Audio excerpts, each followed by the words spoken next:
diganti oleh namanya Khulafaur Rasyidin.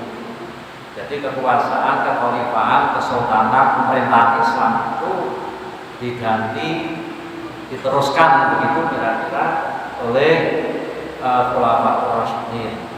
Yang kita kenal bahwa Khulafaur Rasyidin itu satu Abu Bakar Siddiq, kemudian Umar bin Khattab, kemudian Utsman bin Affan, dan Ali bin Abi Thalib radhiyallahu anhum.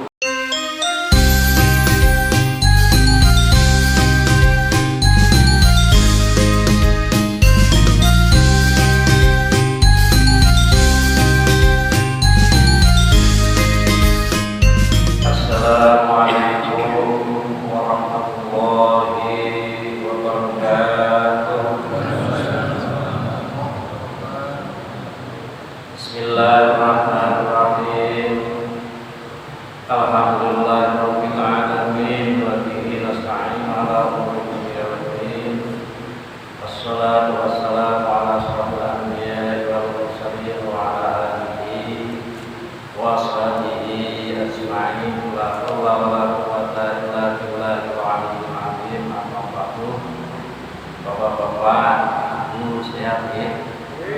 Masih puasa ya? Mawon puasa kita diterima oleh Allah Subhanahu wa taala. Dan kita termasuk orang yang ghufira lahu ma taqaddama dzambi, diampuni segala dosa-dosa kita pada waktu yang lalu. Amin. Amin. Kali ini kami kita kaji surat Al-Qadar.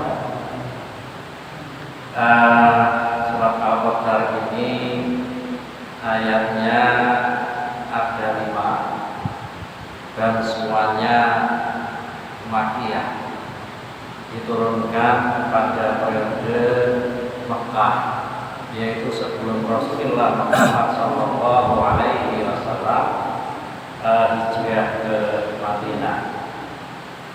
A'udzu billahi minasy syaithanir rajim. Bismillahirrahmanirrahim. Inna anzalnahu fi lailatul qadr wa ma adraka ma lailatul qadr. Lailatul qadri khairun min alfi syahr. Tanazzalul malaikatu war-ruhu fiha bi'izni rabbihim min kulli amr. Salamun hiya hatta matla'il fajr. Shadaqallahul azim. Asbabun nuzul atau sebab-sebab turun ayat ini ada beberapa riwayat. Yang pertama, suatu saat Nabi mimpi bahwa setelah beliau wafat nanti kursinya itu akan diduduki oleh Bani Umayyah. Kanjeng Nabi prihatin, Kanjeng Nabi susah. Karena apa? Bisa jadi nanti antara umat Islam itu pada perang, pada bertempur dan pada saling bunuh. Kemudian Allah Subhanahu wa taala menurunkan ayat ini sebagai penghibur. Tapi ternyata betul setelah Nabi wafat itu kan diganti oleh namanya Khulafaur Rasyidin. Jadi kekuasaan, kekhalifahan, kesultanan, pemerintahan Islam itu diganti, diteruskan begitu kira-kira oleh Khulafaur Rasyidin. Yang kita kenal bahwa Khulafaur Rasyidin itu satu Abu Bakar Siddiq, kemudian Umar bin Khattab, kemudian Utsman bin Affan, dan Ali bin Abi Thalib radhiyallahu anhum. Nah, pada masa kekhalifahan Sayyidina Ali inilah maka Muawiyah bin Abu Sufyan itu memberontak. Itu kira-kira singkat kata, ini karena sejarah ya, singkat kata bahwa Sayyidina Ali ini kemudian lengser karena dibunuh oleh orang-orang ketika sholat oleh orang sana. Muncullah Muawiyah inilah yang kemudian mendirikan pemerintahan disebut Bani Umayyah. Dia atau kekuasaan ini tidak lebih daripada 1000 bulan. Ya kira-kira betul 80 tahunan. Betul juga ketika berkuasa ya semacam ya kira-kira 1000 bulan. Maka dari itu Kanjeng Nabi prihatin dan kemudian dihibur oleh Allah Subhanahu wa taala dengan turunnya surat Al-Qadar ini yang pertama riwayat. Kemudian yang kedua ada Kanjeng Nabi bercerita bahwa pada saat kaum Bani Israil itu ada seorang yang hidupnya setiap malam beribadah kepada Allah Subhanahu wa taala terus. Kemudian setiap siang dia berjuang untuk menegakkan agama Allah, yaitu tentu adalah Yahudi. Selama 1000 bulan. Maka dari itu umat Islam kemudian Mary apa? Wah, bagaimana ini kalau kami umat Islam? Maka kemudian diturunkan ayat ini, inna anzalnahu fi lailatul qadar. Sesungguhnya aku Allah Subhanahu wa taala menurunkan Al-Qur'an fi lailatul qadar, pada hari atau pada malam Qadar. Mama beragama Lailatul Qadar. Apakah yang disebut Lailatul Qadar itu? Maka Lailatul Qadri khairun min alfi syahr. Bahwa Lailatul Qadar itu siapapun yang menangi, siapapun yang dijumpai kira-kira itu dia akan mendapatkan kebaikan, keutamaan yang lebih baik daripada 1000 bulan. Kenapa? Pada saat itu tanazzalul malaikatu wa ruhu fiha bi'izni rabbihim min kulli amr. Pada turunlah malaikat juga malaikat Jibril fiha pada saat alam Lailatul Qadar tersebut yang Jawa karami medune Lailatul Qadar. Turunnya Lailatul Qadar bi'izni rabbihim dengan izin Tuhannya untuk apa? Salamun hiya hatta matla'il fajr, menyampaikan salam, menebar salam semua malaikat itu berikut malaikat Jibril hatta matla'il fajr, sehingga terbitnya fajar. Bapak-bapak, ibu-ibu, pada saat ini kita berada di bulan Ramadan. Nah, Ramadan inilah yang menurut sabda Rasulullah Muhammad SAW menerangkan bahwa Lailatul Qadar itu akan turun pada 10 hari terakhir daripada bulan Ramadan. Lebih khusus lagi pada malam-malam ganjil, malam-malam ganjil pada sepertiga akhir bulan Ramadan. Tetapi ada sebuah keterangan yang menurut Imam Al-Ghazali,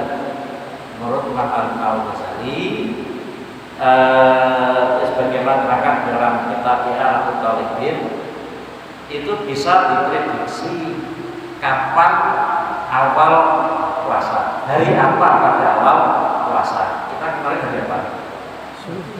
Satu. Nah kalau satu nanti berlayar kita lihat nanti kira-kira hari apa ini ya, malam apa ini. Jika awal Ramadan jatuh pada hari Ahad atau Rabu, saya ulangi, jika awal Ramadan jatuh pada Ahad atau Rabu, maka Lailatul Qadar insyaallah jatuh pada malam ke-29. Berarti ini satu enggak masuk inilah. Paham ya? Kalau Ramadan itu jatuh pada Ahad, awal pada 1 Ramadan maksudnya atau Rabu, maka Lailatul Qadar akan jatuh pada atau turun pada malam ke-29. Yang kedua, jika awal Ramadan atau 1 Ramadan jatuh pada hari Senin, maka Lailatul Qadar akan turun pada malam ke-21. Senin ke-21. Kemudian yang ketiga, jika awal Ramadan jatuh pada Selasa atau Jumat, maka Lailatul Qadar insyaallah turun pada malam ke-27. Ulangi, Ramadan jatuh Selasa atau Jumat, maka Lailatul Qadar insyaallah akan diturunkan oleh Allah pada malam ke-27. Sekali lagi ya. Kemudian jika awal Ramadan jatuh pada hari Kamis,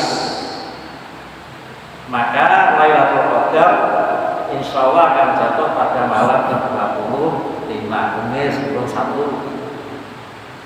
Kemudian yang beberapa yang terakhir ini kita jika awal Ramadan jatuh pada hari Sabtu, nah ini Sabtu, maka Lailatul Qadar akan jatuh pada malam putih kalau sing gede 23. Nah, insyaallah kalau menurut kata Imam Al-Ghazali ini, insyaallah pada tahun ini yang dimana tanggal 1 itu jatuh pada hari Sabtu, 1 Ramadan maksudnya, maka insyaallah Lailatul Qadar akan turun pada tanggal 20 malam 23.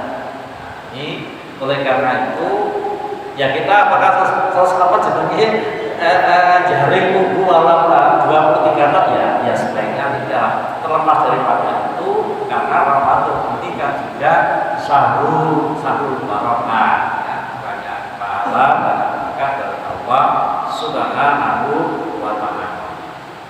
Nah, selanjutnya apakah yang harus kita lakukan?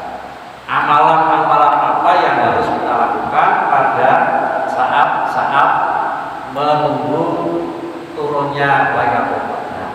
Ini ada beberapa pendapat. Yang pertama, apapun ibadah apapun yang penting itu amalan sholihan, maka ini termasuk dihitung oleh Allah Subhanahu wa ta'ala sebagai termasuk ibadah di malam Lailatul Qadar. Apa itu? Misalnya satu, ya sholat qiyamul lail, atau sholat tasbih, atau sholat apa namanya yang mulai itu sholat tahajud, atau zikir baca Al-Quran. Tapi ada seorang ulama yang menyarankan bahwa zikir yang paling utama pada malam ini adalah Allahumma innaka afuwwun karim tuhibbul afwa fa'fu anna ya karim. Ulangi, kita terus membaca setelah sholat dan setelah tahajud atau dan sebagainya, kita zikir Allahumma innaka afuwwun karim tuhibbul afwa fa'fu anna fa'fu anna ya karim. Ini apapun ya, kalau memang tahu ya la ilaha illallah juga bisa, kemudian astagfirullahaladzim juga bisa, kemudian yang lain-lain yang zikrullah ini bisa.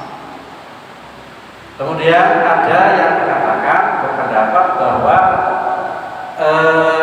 pada saat semacam ini maka sholat Lailatul Qadar, ada sholat Lailatul Qadar Berapa itu? Rakaat saja juga. Apa terus saja? Selanjutnya adalah ya sama dengan sholat-sholat yang lain. Saya berniat usolli sunnatar Lailatul Qadri rakataini billahi ta'ala. Nasi tasbih ya Bu. Kemudian yang sholat Lailatul Qadar ini alhamdulillah juga baik. Yang penting kita sholat terus enggak. Setelah sholat kita kemudian yang utama adalah zikrullah. Zikir yang paling rapati ngantuk itu mau Quran. Kowe maca tapi nek zikir la ilaha illallah bukan apa ini la ilaha illallah ngantuk biasanya. Ya cenderung konsentrasi itu kan cenderung kita ini mengarahkan kepada fisik kita untuk. Oleh karena itu sekalipun ada keterangan pada hari Sabtu itu pada malam ke-23 ya sebaiknya di samping itu juga ke malam-malam yang lain kita juga tetap memberikan atau tetap melaksanakan ibadah. Karena apa? Ramadan yang akan datang belum tentu kita ini masih menang. Ingatlah bapak-bapak bahwa motivasi kita Ramadan yang akan datang kita belum tentu menangi. Oleh karena itu doa kita yang mudah-mudahan kita diberikan umur panjang oleh Allah SWT, dilancarkan rezekinya. Jadi mesti paling betul nih dan kalau rezekinya paling betul ya. Kemudian kita sehat rohani, sehat jasmani, sehingga kita termasuk orang yang husnul khotimah. Amin. Allahumma amin. Rabbana atina fid dunya hasanah wa fil akhirati hasanah wa qina adzabannar. Alhamdulillahirabbil alamin. Assalamualaikum warahmatullahi wabarakatuh.